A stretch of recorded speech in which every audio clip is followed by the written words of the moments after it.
여러분, 김상조 어떻게 기억하십니까? 네, 아주 무슨 이 없는 자를 위해서, 약자를 위해서, 그 다음에 평등을 위해서 뭐 이렇게 얘기하면서, 이 비주류, 이 사람은 경제학자고요. 이 경제학자들이 아무도 김상조를 사람 취급을 하지 않습니다.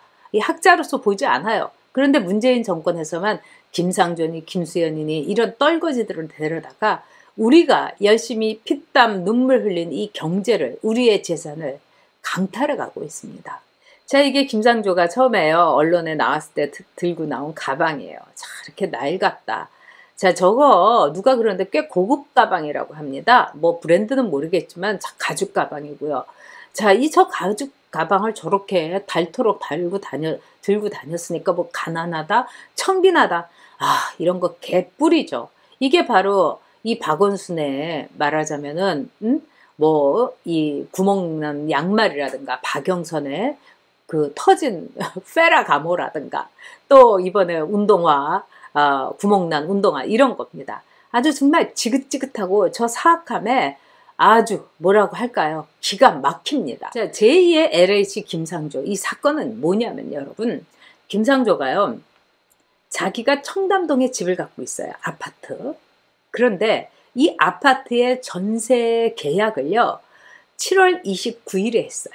그런데 임대차법이라는 거를 이 민주당이 미친 듯이 그냥 번갯불에 콩고 먹듯이 막 밀어제쳐 갖고, 임대차법이 여러분 이 8월 1일부터 공표가 됐습니다. 그런데 김상조가 딱 이틀 전에 그 전세 계약을 14%를 올린 거예요. 이거 너무 여러분 사악하지 않습니까? 그러니까 8억 5천에서 9억 7천으로 올린 거예요. 14%를요. 근데 우리는요, 그런 거 몰랐잖아요. 그리고 걔네들이 막 밀어붙이는 거 하면서도, 아이고, 내 전세 계약일이 7월달 아니면 얼마나 좋았어. 근데 9월 며칠이네. 이러면서 어쩔 수 없지, 법은 지켜야지, 이렇게 생각하면서 진짜 안타까운 마음으로 있었던 거예요. 근데 김상조는 청와대 지금 현재 정책실장이고, 그때도 청와대에 있었죠. 당연히 쫙 보고서 아는 거예요. 그러니까 이 전세에 들어있는 사람하고 이렇게 만나가지고 아예 계약을 한 거예요. 원래 김상조의 임기는 8월 말입니다. 그러니까 한 달을 땡겨가지고 7월 29일에 계약을 한 거예요. 자, 이게 바로 쟤네들의, 말하자면은 본질이에요. 민낯이에요. 아니, 없는 자를 위해서, 그 다음에 임대차법을 위해서, 이 세입자를 위해서 모든 거를 중심으로 해준다. 없는 자 중심, 약자 중심, 임대 사업자가 아니라 세입자 중심, 이러더니 정작 김상조, 청와대 꼭대기에서 모든 정책을 총괄하는 김상조는 어떻게 했습니까? 얍삽하게 이틀 전에 살살살살 불러가지고 계약하자고. 그러니 이 세입자는요, 어떻겠습니까? 청와대 정책실장이 이틀 전에 하자고 하는데, 그거 땡겨서 하자고 하는데 그거 거부할 수 있을까요? 벌써 강자와 약자, 그러니까 김상조의 갑질, 이거는 너무나 사악한 갑질이라는 겁니다. 그런 점에서 김상조의, 말하자면 이틀 전 14.1% 전세금 올린 거는 제2의 LH 사태다. 제2의 LH다. 이렇게 해도 여러분 딱 맞습니다. 뭐 지나친 거 하나도 없어요. 이제 김상조의 아호를 LH라고 해도, 넘버 2 LH라고 해도, 넘버 2 LH맨이라고 해도 이건 뭐 딱 들어맞는 거죠. 자, 그러면서 김상조의 이 사건에 대해서 매일경제에서 처음에 보도를 하니까 청와대에서 뭐라고 했느냐, 김상조가 주변보다는 아주 시세를 낮게 받았다. 그리고 이거는 범법이 아니다. 이런 거예요. 그래서 기자들이 이제 김상조한테 막 전화 걸고 난리를 쳤더니 변명의 여지가 없다. 이렇게 얘기했다는 겁니다. 참, 얘네들 참 뻔뻔스럽죠, 여러분? 변명의 여지가 없는 일을 하는 거예요. 자, 우리가 LH 사태에 대해서 분노하는 건 뭐 때문입니까, 여러분? LH 사태의 그 LH 공사의 이 직원들이 미리 정보를 빼내가지고 막 투기를 해가지고 돈방석에 앉은 거. 즉, 사전에 이 준 공무원이나 마찬가지인 LH 공사의 직원들이 그 짓을 한 거에 우리는 분노하는 거예요. 우리는 정보를 알 수가 없으니까. 맹지도 걔네들 사들여가지고 뭐 폐허 집도 사들여가지고 갑자기 5억 원을 받고 이런 짓을 하지 않았습니까? 김상조가 한 일도 똑같은 거예요. 5% 해야죠. 자기라도 솔선수범해갖고 해야죠. 윤석열 총장 다 집 한 채 팔라고 하니까 강남에 있는 2채 중에서 한 채 딱 팔아버렸어요. 그날로. 싸게 내놓으면 팔립니다. 근데 민정수석 다 이런 사람들 줄줄이 거기다가 이번에 서울시장에 나온 박영선이 도깨집은 팔지도 않았죠. 그리고 지금요 그걸 팔려고 내놨다고는 하는데 어떻게 잔금 처리를요 8월 말에 받기로 하며 말이 안 되는 거죠.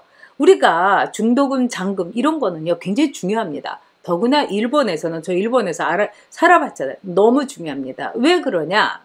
만약에 여러분 이 계약금 했다가 주인이 막 민기적거리고 뭐 이러면서 나 계약 안 해요. 그러면 계약금 그대로 반환해 줘야 됩니다. 그러니까 세입자가 그 계약금 받는 거예요.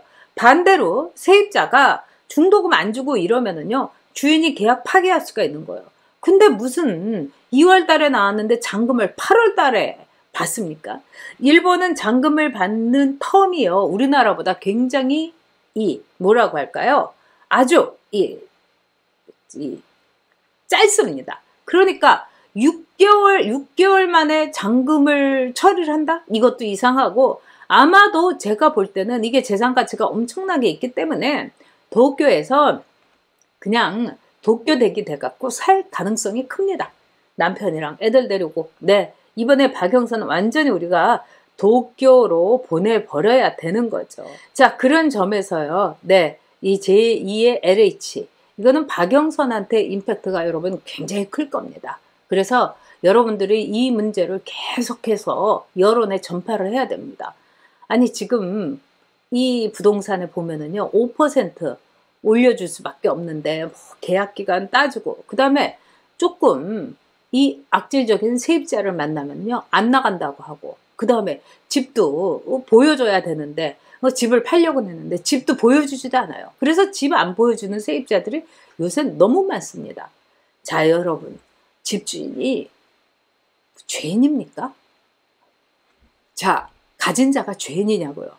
예를 들면 2억짜리 오피스텔을 가진 이 집주인은 자기가 먹을 거 안 먹고 막 입을 거 안 입고 뭐 자가용도 안 사고 이러면서 알뜰하게 모아서 2억을 만들어 갖고 그 오피스텔을 산 거예요. 그러면 자기의 재산에 대해서 정말로 재산권을 행사할 수 있어야 되는 거예요.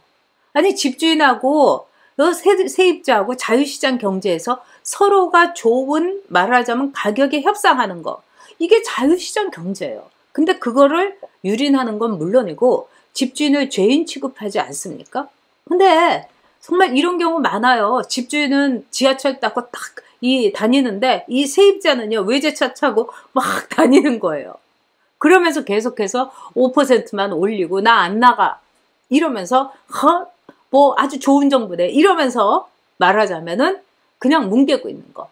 계속해서 외제차 바꿔가면서 집주인은 한 푼이라도 아끼고 눈이 그냥 퀭해가지고 내가 여기에서 제대로 좀 월세 받아갖고 노후하려고 했는데 월세도 못 올리게 하고 이게 여러분 말이 됩니까? 있는 자를 돌보지 않는 문제가 아닙니다. 이거는 공정과 정의의 문제입니다. 정말 지상 최대의 거짓말이 뭐 과정은 공정하게 결과는 정의롭게 이게 문제인 거짓말이에요. 그 다음에 네거티브 많이 하라고 하세요.